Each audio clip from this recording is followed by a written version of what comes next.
I'm trying to feel like I'm there with you, you know? I know, that's great. That's great. I'll be right back. Dear. Gerald? I bet my dad can't figure this out. Hey. Hi, Charlotte. Hi, Charlotte. Hi. Hi, Natalie. Hi, Michael. Hi, Dad. What time is it there? Hi, Charlotte. 4:30. 4:30. Did you just wake up, Tony? That's Yeah. Jason, looking good. Hi, Jason. Hi. I don't know where Natalie is. It's not too early to start drinking. No. My lunch break from work. I'm happy. Hi. Oh my God! Look at that wine library. There he is. Hey. I, Oh. Here. We all start fast. Come on up here. yeah. There's a dog. Our first one with you guys virtually. Nice. We brought the cheese board. Oh, nice. Oh, wow. Looks good. Hi, Tony. Hi, Hi, hear me? Andy. You come say hi to everyone. Oh, hello. Hello, puppy. Look at the Sorry. pretty. All right, here There he is. you go. There he is. Oh. He's not practicing social distancing. Yeah. The two things I can hug still, my wife and my dog.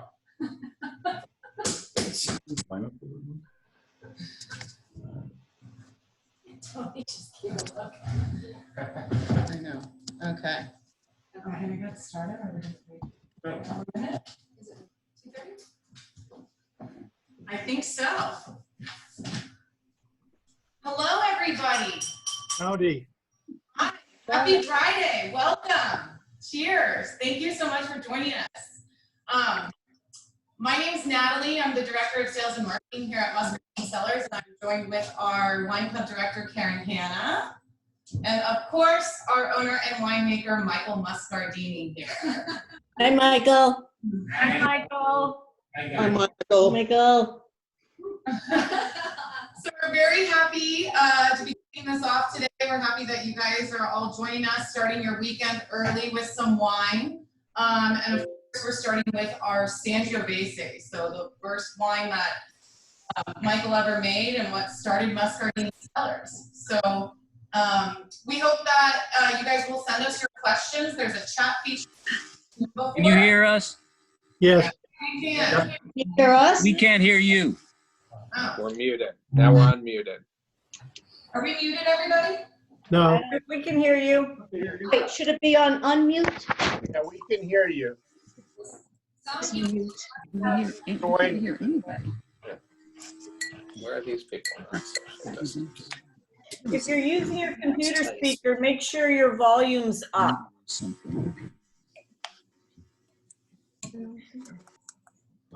we're all in this together. 45 people.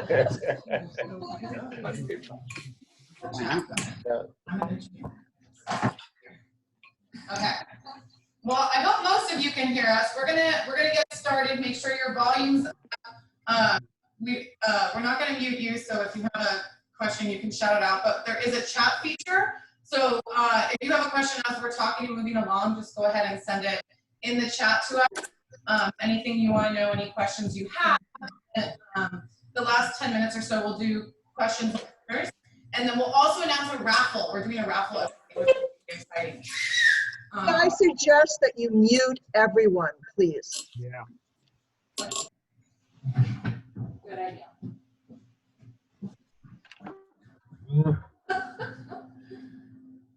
Hang on, guys. Hi, Natalie. I have an embarrassing Tony. question. Who knows how to mute? All family. It should be under participants. Yes. Or everybody in the lower left. There you are. Okay, everybody Okay. should be muted now. Hopefully not us.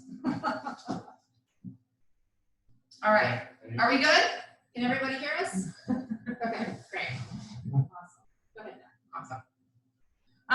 So without further ado, we're gonna get started and start talking about Sangiovese. Very exciting here. We're gonna taste a couple with you. Our featured wine today is the 2016 Sangiovese from Alice's Vineyard. A lot of you members out there just received this in your shipment, or it's gonna be arriving to you soon. If you don't have Sangiovese, any other light-bodied red, you can just enjoy your own glass along with us. We're gonna get started. Anything you want to open up with? I'll start. I just think it's fantastic that we're all together, East Coasters and West Coasters, and here with Karen and Natalie, and the pooch is asleep at my feet. Thank you very much. This means a lot. This is such a different way of doing things now. It's kind of emotional. I don't know. Anyway, it's great. Thank you all. Oh, I can see you all on the screen. All right, well, I'm gonna ask some questions for Michael. We're gonna walk you guys into a little bit more of Michael's story. That's one of the things we love best about bringing you and her family even further is the story behind Michael's winemaking, his family roots, his connection to Sangiovese. So that's kind of the first thing that we're gonna talk about with Michael today. So wine is one of those amazing beverages that transports you because of how it evokes all of your senses and brings up memories. So, I want to ask Michael, first of all, when you're tasting or smelling Sangiovese, where does it transport you? That's a great question, Karen. It transports me way back to first time I went to Italy. And, as everyone knows, Sangiovese is the most grown grape in Italy. And there's the cheap Chiantis, which are in the straw bottles, and then there's the Brunellos, which are running anywhere from $250 to $2,500 a bottle. And it's just that whole experience of being in Italy allows me to very supportive of Sangiovese. Anyway. Yeah. That's just a question I had because, winemakers often fall in love with one particular varietal and it means so much to them and it makes them think about their own roots, their origin. So I wanted Michael to have a chance to talk a little bit more about, your roots and how Sangiovese has connected you to them even more. Well, 1997, I bought a property here, and then in 1997, actually planted it and had an opportunity. A viticulturalist came up and said, "What do you want to plant?" It was like the first word out of my mouth was Sangiovese. I'm not even sure if I understood what I was actually saying. But today we're actually talking about all things Sangiovese. The rosé, we have a couple of Sangioveses we're talking about. We have grappa. Of course, we do Tesoro, which is our Super Tuscan, which is predominantly Sangiovese. So Sangiovese is definitely engaged in our daily life from start to finish. So you guys, I know that you're all starting to enjoy the 16 Alice Sangiovese. I definitely would invite some of you guys to kind of think about when you're sipping this, where does it take you? Where does it transport you? If you have any memories that it conjures up, write them down. If you're brave enough, type them in the chat box. Because ultimately, we're going to start, building our own review of this wine together, and it's going to be a personal one for you. It's something that you can submit at the end, and you might be the lucky winner. So get creative. Something that Michael loves to say when we talk about where the wine transports you is what was happening in that time. So he likes to talk about the 2016 vintage and where you maybe were at in your life or what was happening at the time. Yeah, I think it's very apropos. And that actually comes from the movie Sideways, when they were talking about, a particular year. And she talked so much about what happened that year, either in the vineyards or for themselves personally. I think that's very important. So 2016, we're jumping right over the rosé, which was 2019. But you have particular moments, births, deaths, graduation, anniversaries, a lot of things happen. You're all so quiet. We muted them. Cheers to everyone. Cheers.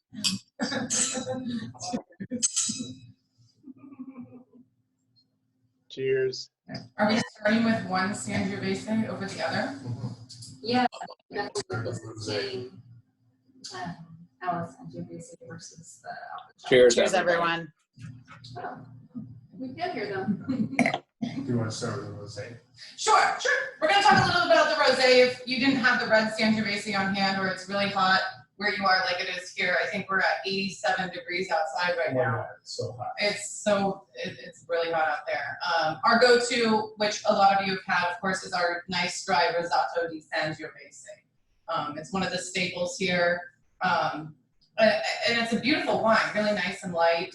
I'll let you expand on that because you used to make Rosato with Alice. Yeah, I mean, this is, I love making rosé, and now we're making rosé in a real true style of rosé. So the grapes are being grown for rosé, meaning that we're harvesting at a much lower Brix, anywhere between 20 to 22 Brix. That's actually where you're going to be harvesting Pinot Noir and Chardonnay to make sparkling wine. So very low alcohol, a high acid.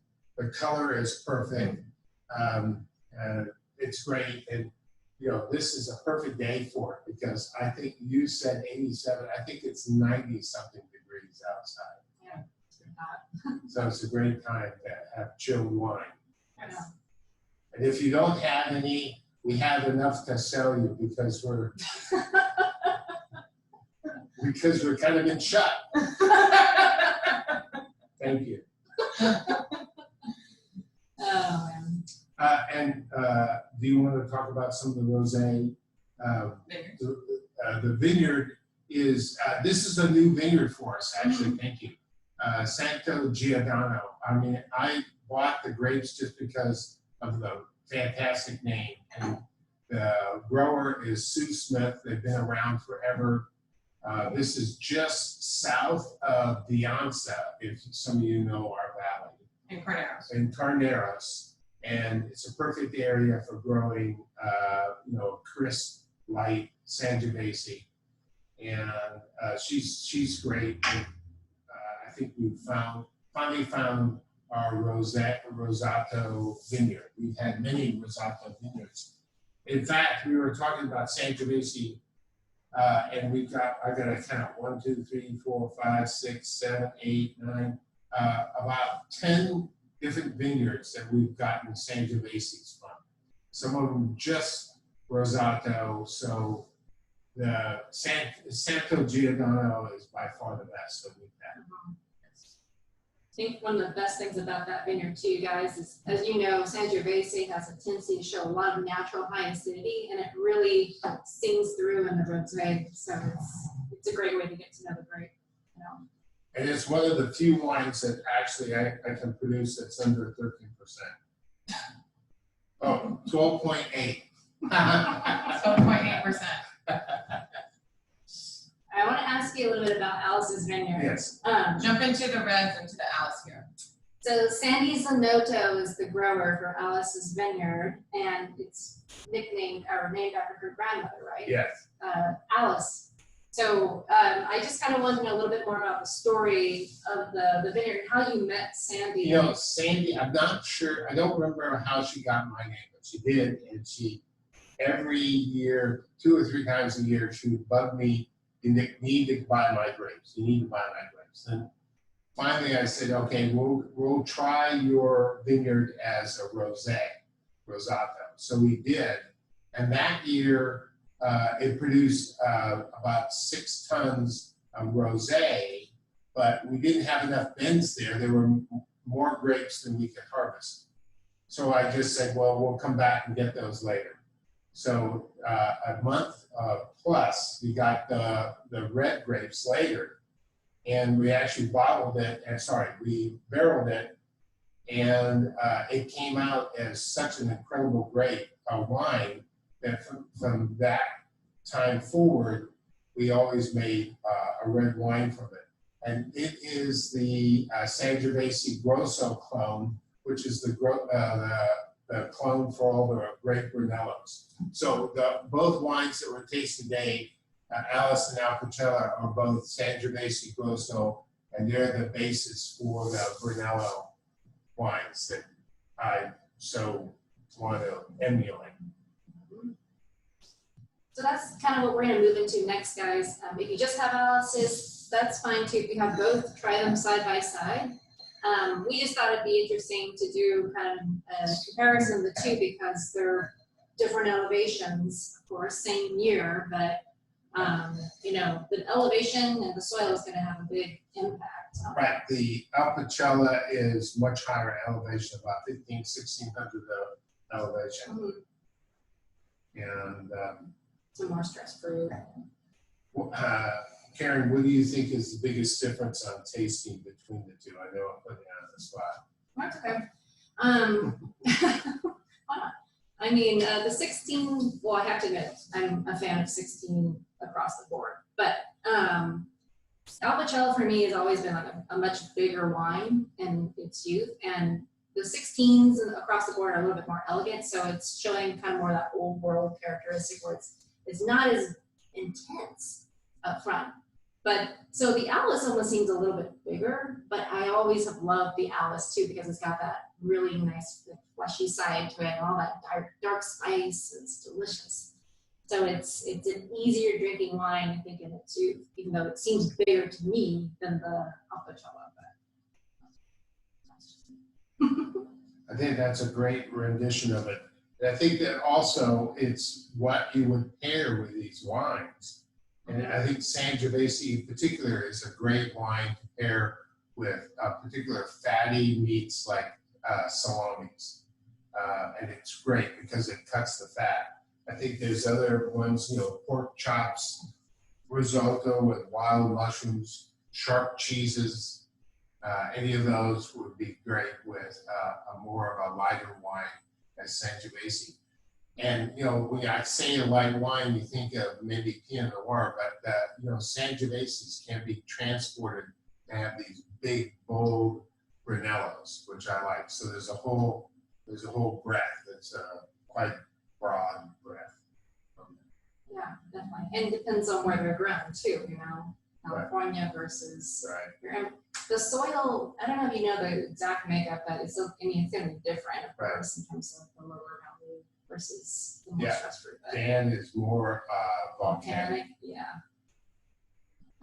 Let me go back a little bit with a story on Sangiovese. So I was traveling with two friends in 1997, and they were both vinophobes. They just loved wine. They actually tore out of a Wine Spectator the pages of who to taste in Italy, and I was just following. I was like a puppy with them, following. For 1997, I was like 47 years old. And we went over there, not young, younger than. So we went over there, and we had such a great time, and really just experimenting so much in what was being done in the Sangiovese world, and actually got the opportunity to go to Beyond di Santi. So Franco, if you have an opportunity, you should definitely Google Franco Beyond di Santi. He passed away when he was 91, and that was about 3 or 4 years ago, and all of Italy came to a stop because he was one of the great gods of winemaking, along with Gaia and Antinori. They're the 3 big winemakers. But Franco actually put Sangiovese on the map. He was convinced that his Brunellos of the Montalcino could last 100 years like some of the great Burgundies. And so Kate and our dog named our dog Beyond di Santi, which means blonde saint in Italian. Biondi is the blonde, and Santi is the same. Anyway, we had the opportunity of going back there in 2000. Let's see, it was 2011. So my first harvest was 2005, and to call it a Brunello, you need to have the Sangiovese. It needs to be not released for 5 years. It can be 3 years in the bottle, 2 years in the barrel, doesn't matter, but it can't leave the winery. That is the Brunellos. And then the other one is Rosso, which is for 2 years. So I knew I wanted to bring back my Sangiovese to the great Franco Biondi Santi. And I wasn't able to do it, 2005 was our first Sangiovese. Wasn't able to do that until 2011, so 6 years. Kate and I went back, fantastic. Met with him. He was just like, who are you? What are you doing? Because I actually met him going forward. Actually met him in 2005, my first year of harvesting commercially grapes. And I was introduced to him as a winemaker from California making Sangiovese. Now, this is an incredible man, doesn't speak any English, and you're seeing him in the winery. He's got a sports coat on, he's got an ascot, he's got a shirt, of course, pants, and none of the patterns match, but for some reason he was able to pull it off so meticulously. He was an incredible human being. And so when I was described as a winemaker from California making Sangiovese, he turned to me and he goes, "Ma che fai," which means, why are you doing that? You have to be in Italy growing Sangiovese to make a Sangiovese. And I said to him, this is 2005, I'll be back. And it took me 6 years to get back there. So 2011, and it was great. And I still have he wrote me a letter in English, so it was transcribed, acknowledging how great our wine was. And that is probably the jewel of all my savings of things from the winery is his personal letter. Anyway, it's great. That's right. Cool. And mentor. Right? Mentor, yeah. He was great because he always gave over toasting again.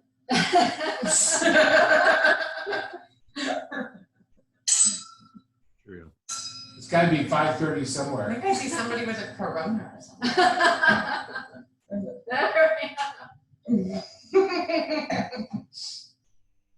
Okay. You wanted to talk a little bit about what the word Sangiovese meant, or where that came from. Yeah, actually, I looked it up once again just before this, and it's Latin, and it's Sangius, spelled S-A-N-G-U-I-S, Jovis, J-O-V-I-S, which means blood of Jupiter. And you all may know, because of your Latin training in high school, Jupiter was the god of sky and thunder, or sky and lightning. So it's interesting that we're working with a grape that has Latin roots. I think we're going to jump into food a little bit and then turn over to Q&A. Yes. Yeah, just a little bit about food. I mean, obviously, Sangiovese, you guys know it's pairable with so many different things. That's one of the reasons we love it. It's also a great alternative to Pinot Noir, which is everywhere here. But we always talk about, you guys hear me, a lot of members say, I say, what grows together goes together, right? That's one of the big things. But in Italy, wine's food, and it's factored in as part of the meal, then it's seen as an ingredient to the dish. So, I wanted to know from Michael, what were some of his favorite foods or dishes that he likes to pair with Sangiovese? Well, I think you can't go wrong, but clearly salumis, because the Sangiovese with the high acids cuts the fat really excellently, and that's salami or supersetta or coppa. And I think that as our resident Sommelier Christopher Sorter says, it's great with pork chops, and risotto with mushrooms, lamb meatballs. I mean, it's amazing. It's quite a breath. I mean, it would even handle a rare steak, right? Mhm.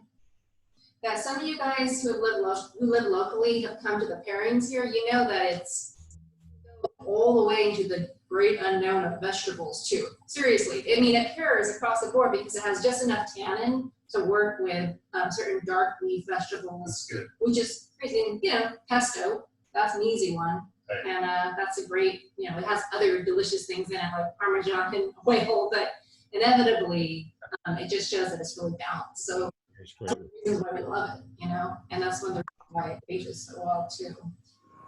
You guys, by the way, you should type into the chat box some of the things you'd love to pair it with. If you have any recipes, Give us some ideas. yeah, give us some ideas for sure. I mean, Aaron, you should read the chat box. There's some really funny pairings going on right oh yeah, thanks, Jason. now. Doritos, Cheez-Its, and Chick-fil-A. The more, you know, we need all the weird ideas we can. We're into weird, so. And it's flexible, so. Both types pair well with eating nothing. All right, let's not get existential here. You should scroll back because there's quite a few comments on the chat. You're too far away from the screen. How do you pay attention? What's going on? Right. At this time, I think we're going to turn it over to Q&A. Yeah? Yeah, absolutely, guys. So Natalie's going to pick up some of the questions that you guys have coming in, and Michael's going to respond to them. Michael, are your Sangiovese single grape? Yeah. Do you have blends of any kind? Yeah, I mean, I'm definitely, my interest lies in a single varietal, but it's not blended in the area of Sangiovese. The only blend that we do for Sangiovese is the Tesoro, which is, you know, that's taking Sangiovese top, but all single varietals, single vineyards. I think we take a lot of pride in actually saying, you know, Alpacella and Alice. It's amazing. We've had, in the past, we've had some really fantastic vineyards, like Monte Rosso. Yeah. Monte Rosso is 275 acres producing. It's now owned by Gallo, but it was Louis Martini put it on the map. It's a ranch that's hop, skip, and a jump away from us, 750 acres.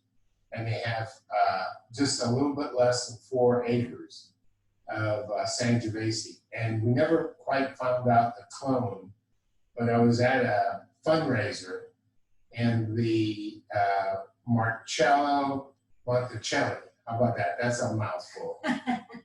Is the he is the head winemaker for Gallo Sonoma, and he's worked for Gallo for like 44 years. And he came up to me at this fundraiser. I barely knew him, and he said, "How would you like to buy all the Sangiovese?" I went, "Oh my God!" I researched it. I knew that they had a little less than 4 acres, and but I didn't know who to contact to get it. And he says it's all or nothing. And we had harvested that from 2009 to about 2012. Very rare bottles now, but it's great. So. Okay, next question. You have a funny question from Phil Heineman who wants to know who's doing your hair these days. Oh, you like that? Hey Phil, it's really good. I haven't had a haircut. My wife keeps saying she wants to give me a haircut. I'm going, I'm a little nervous about that. I'm working on my fro right now. I'm in a fro since college. I can see your fro. Hey, Mike, John from Richmond. I've got to go. Wife's yelling at me to come up from happy hour at 6 o'clock here, and she usually starts before this, but I've held off. I've been working on your Apicella or Chacha, whatever it is, last night. I'll finish it tonight. But I'm going to give you the invite that I gave you many years ago. I think you were in New York. It's an 06 Tesoro. Oh, my God. Hand signed, waiting for the next time you come to Virginia. Okay, there's only like 5 of those left. Yeah, I got a couple other ones too. So I'll buy it back from you for what you bought from me. yeah, I guess so. Like I told you many years ago, I'll let you drink it with me when you come over. So. Okay, yeah, that's good. It's been great, guys. Have fun. All right, thank you. Take care. Thanks. Here, John. Any other questions? They were sharing a lot of food pairings. Good. That's a great segue because we wanted to talk about everything Sangiovese and hopefully opportunity to taste our new the 2017 Tesoro, which is, do you remember the blend? Primarily. It has a little petite Syrah this time. Right, touch of petite Syrah. I think there's some people drinking Tesoro in Wisconsin that can tell us the blend because it's on the back of the bottle. Yeah. Everyone's like pulling out. Cabernet and Syrah. No, Sangiovese. No. 52% Sangiovese, 27% Cab Sauv, and 21% Syrah. Yeah, thank you. Aged for 28 months. I know, it's tastes really great. And this is interesting because it's the first time we actually bottled 1,000 cases. That's 12,000 bottles. So we have 12,000 soldiers out there that are gonna, do us a deed. Anyway. Karen, did you tell them half of those are already sold for the wedding next year? Yeah. That's not it, Jason. That's good. That's good. We'll hand deliver those. And we also, can everyone see the grappa here that we've laid down? Yeah, so across the board, if you guys have any questions about Sangiovese, like with the grappa, the rosé, how he makes it, just, type away and he'll respond. If there's no other questions, do you want to talk about the raffle and what we're gonna do? Yeah. Well, I mean, Absolutely, I can. Okay, so if you guys are still typing away, go for it. But the raffle, we're gonna do it every week. It'll be focused around this varietal. But I want you guys to think about the review of the wine of Alice 16. So that's what we're focusing on, the Alice 16 Sangiovese. And write a review that is personal to you, meaning, yeah, you include tasting notes, of course, absolutely. But remember when we first started this whole tasting together today where we talked about what kind of memory it evokes for you. Include that too. Bring it all in that's personal for you because we want to know a little bit more about you through this review, not just those tasting notes. So if you want to submit that, you can email it to wineclub@muscardiniCellars.com, which I'm sure most of you have. Again, wineclub@muscardiniCellars, plural.com. And if you're not a club member, don't worry, we'll fix that. Include your name and your phone number as well, okay? Just so we can make sure that you're part of our family and we can connect with you. And then we're going to share the featured review next week as well, and we'll post it on our website too. So you'll get your and you'll get a prize.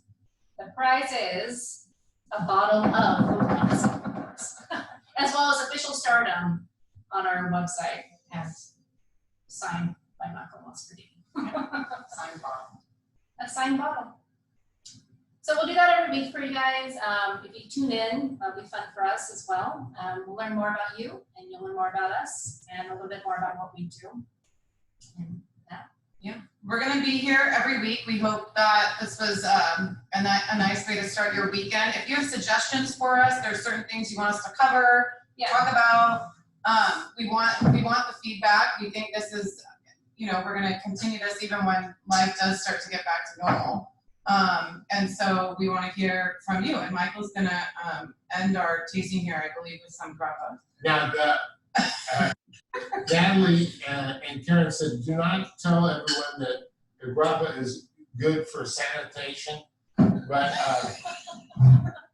it's 20% alcohol. I think if you put a little bit on your hands, you just can't stop this. Like this, and you wipe your face, and you drink a little bit, we'll all be healthier for that. Okay, that did elicit the most laughs, so there you go. Seriously, guys, we love you. We miss you all. Thank you so much. Thank for you. sticking One last with us. cheers. Cheers, Yes. everybody. Good your last. Hey. Cheers. And Thank you for joining us. New York, Philadelphia, Wisconsin. I hope it doesn't go away after the crisis. I like these virtual wine tastings. Yeah. Oh, God. Did you see We the? wish we could hug you. We want to visit the Hoffman cellar there. Cheers from Wisconsin. Cheers. Cheers, everyone. Cheers. Cheers from New Jersey. Cheers from Massachusetts. It's coming. Fiona, say cheers. Fiona, say cheers.